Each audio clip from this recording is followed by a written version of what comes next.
Cyber गुन्ह्याचे प्रमाण देशभरात वाढले आहे। अलीकडे डिजिटल अरेस्टची भीती दाखवून अनेकांना गंडवले जात आहे। असाच एक प्रकार सेवानिवृत्त अभियंत्यासोबत घडला। दहशतवादी संघटनेला पैसे पाठवल्याचे कारण सांगून या सेवानिवृत्त अभियंत्याच्या खात्यातून 7,86,00,000 रुपये सायबर चोरट्यांनी हडपले। डिजिटल अरेस्ट गुन्ह्यातील ही रक्कम देशभरातील वेगवेगळ्या 500 खात्यांवर वर्ग झाल्याचे तपासात समोर आले। राज्यभरात डिजिटल अरेस्टसह इतर फसवणुकीचे प्रकार घडत आहेत।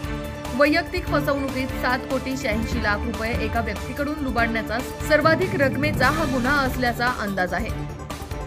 कोल्हापूरच्या देवकर पाणंद परिसरात राहणारे सेवानिवृत्त अभियंता दत्तात्रय पाडेकर वय वर्ष 75 यांच्या खात्यातून दहशतवादी संघटनांना पैसे पुरवल्याचा खोटा आरोप करून सायबर चोरट्यांनी 8 कोटींची रक्कम हडपली। सेबी, ईडी, मुंबई पोलीस अशा वेगवेगळ्या खात्यांतून बोलत असल्याचे भासवून त्यांच्या खात्यातील रक्कम अन्य खात्यात वर्ग करण्यासाठी भाग पाडण्यात आले। 26 मे ते 23 जून या कालावधीत हा व्यवहार झालाय।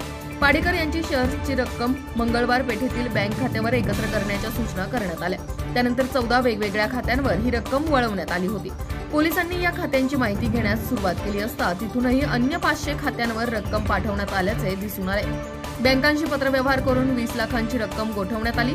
पैसे वर्ग झालेल्या महाराष्ट्रातील बँकांची माहिती पोलिसांनी पहिल्या टप्प्यात घेतली। या बँकांमधील खातेदारांची माहिती घेण्यासाठी 4 वेगवेगळी पथकेही तातडीने पाठवण्यात आली आहेत। मात्र शनिवार व रविवार सुट्ट्यांमुळे या कामाला थोडा विलंब होण्याची शक्यता आहे। ही पथके मुंबई, पुणे, नागपूर व नाशिकमध्ये तपास करत आहेत। अशाच ताज्या आणि महत्त्वपूर्ण घडामोडींसाठी पाहत रहा राष्ट्र सह्याद्री न्यूज। राष्ट्र सह्याद्री न्यूजला लाईक करा, शेअर करा आणि सबस्क्राईब करा।